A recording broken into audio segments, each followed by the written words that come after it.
Selamat pagi, selamat hari Minggu. Saya bersama dengan teman-teman pendeta yang ada di wilayah Kalimantan Barat, Mantiti dan Berau. Kami ada di lahan sawit yang dulu sekitar tahun 2014 ditanam oleh ABSP. Sekitar 5, bahkan ada 5 hektar lagi di belakang, 10 hektar yang saat ini akan dikelola dan dibersihkan sehingga bisa menghasilkan untuk ekonomi gereja di TPB Tumbang Titi. Mohon juga kalau ada warga jemaat yang diberkati, boleh menjadi berkat untuk perawatan lahan sawit ini. Tuhan Yesus memberkati.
Shalom Bapak Ibu Saudara yang terkasih di dalam Yesus Kristus. Jumpa lagi dengan saya Pendeta Adrian Skudubun dalam program Night Call GPIB.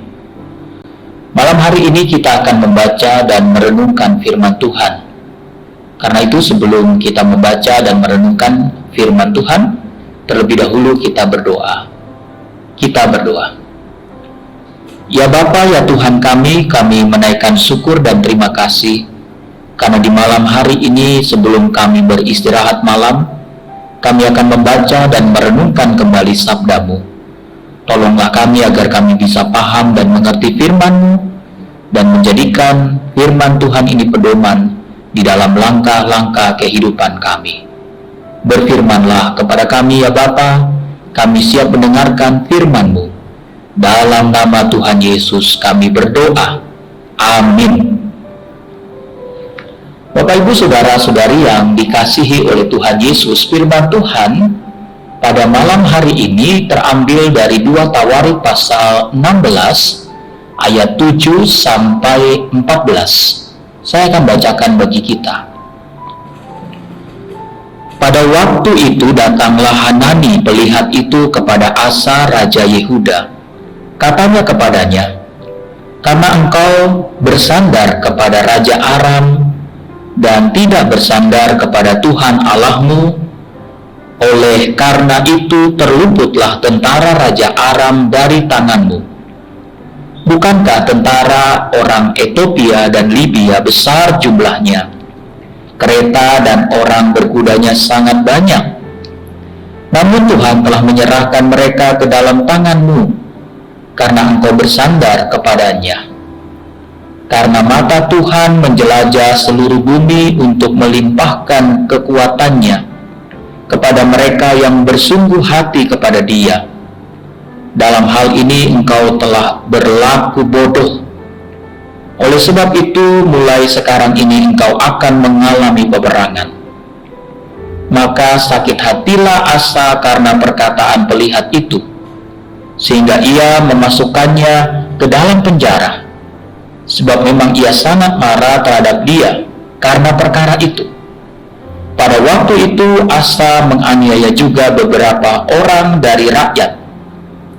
Sesungguhnya riwayat Asa dari awal sampai akhir tertulis dalam kitab Raja-Raja Yehuda dan Israel. Pada tahun ke-39 pemerintahannya, Asa menderita sakit pada kakinya yang kemudian menjadi semakin parah. Namun dalam kesakitannya itu, ia tidak mencari pertolongan Tuhan, tetapi pertolongan tabib-tabib. Kemudian Asa mendapat perhentian bersama-sama nenek moyangnya. Ia mati pada tahun ke-41 pemerintahannya dan dikuburkan di kuburan yang telah digali baginya di kota Daud. Mereka membaringkannya di atas petiduran yang penuh dengan rempah-rempah dan segala macam rempah-rempah campuran yang dicampur menurut cara pencampur rempah-rempah, lalu menyalakan api yang sangat besar untuk menghormatinya. Demikianlah pembacaan firman Tuhan. Bapak, Ibu, Saudara-saudari yang terkasih dalam Yesus Kristus, pada suatu kali ada seorang pedagang bakso yang dikritik oleh salah satu pelanggannya. Ia berkata kepada pedagang bakso itu bahwa rasa baksonya sekarang tidak seperti biasanya. Rasanya lebih asin.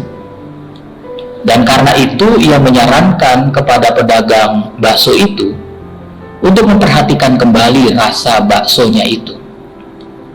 Alih-alih diperhatikan, pedagang bakso itu malah marah-marah dan tidak terima akan kritikan saran dari salah satu pelanggannya itu.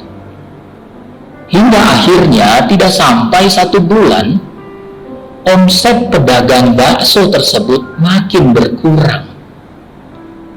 Bapak, Ibu, Saudara yang terkasih di dalam Yesus Kristus, kritikan, saran, atau masukan memang terkadang tidak enak untuk didengar. Telinga kita terkadang terlalu tipis untuk bisa menerima teguran dari orang lain. Apalagi ketika kita merasa berada pada posisi yang lebih tinggi daripada orang yang menegur kita. Terkadang kita sulit untuk bisa membuka hati, menerima pendapat atau masukan dari orang lain.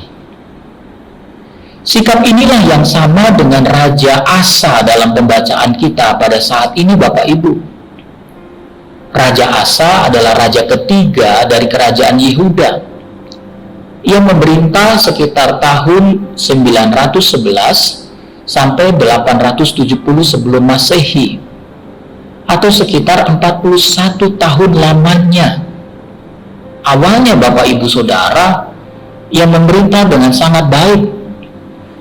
Selama kurang lebih 36 tahun jika kita membaca 2 Tawarik pasal 14 dan 15, kita melihat di sana ia memerintah dengan benar seturut dengan kehendak Tuhan.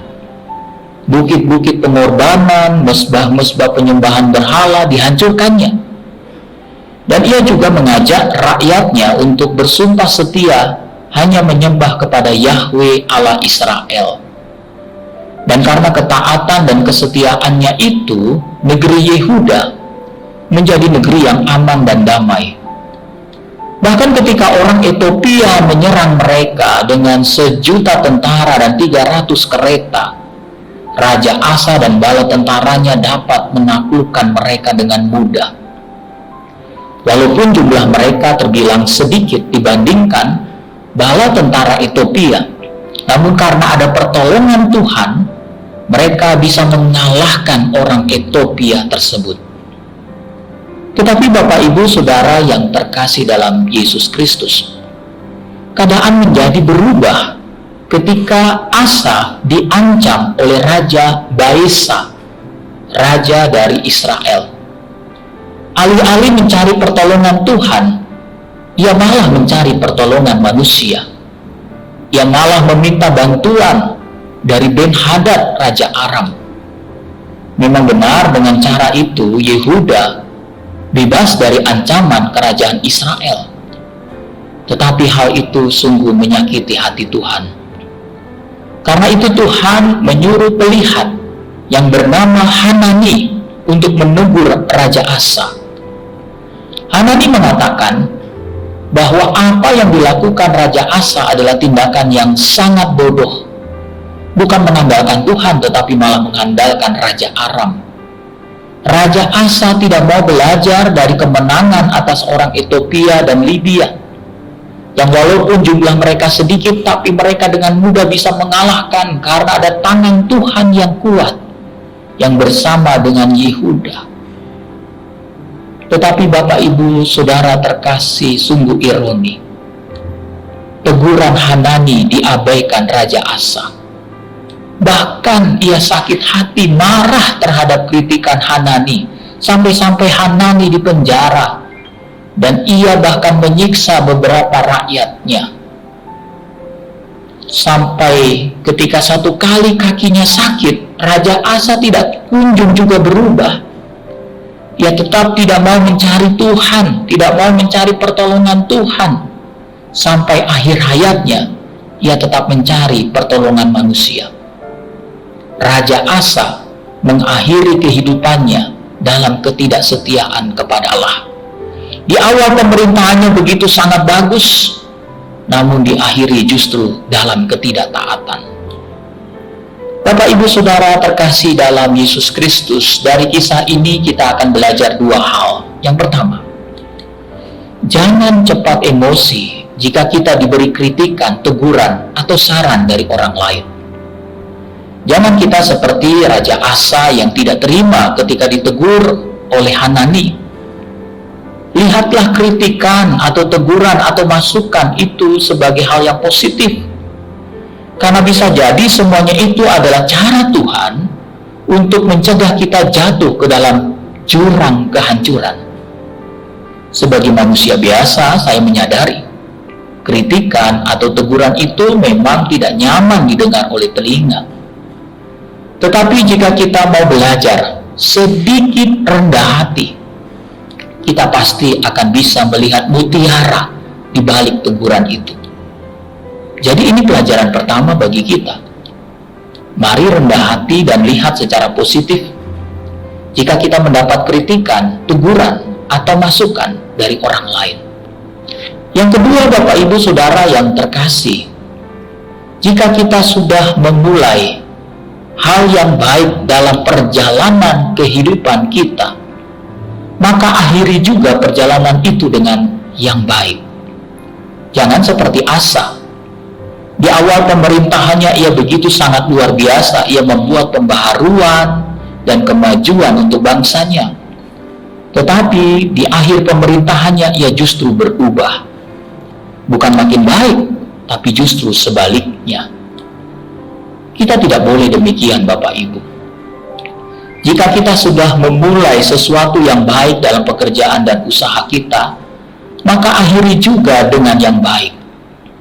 Jika kita sudah memulai sesuatu yang baik di tengah keluarga kita, maka akhiri juga dengan yang baik.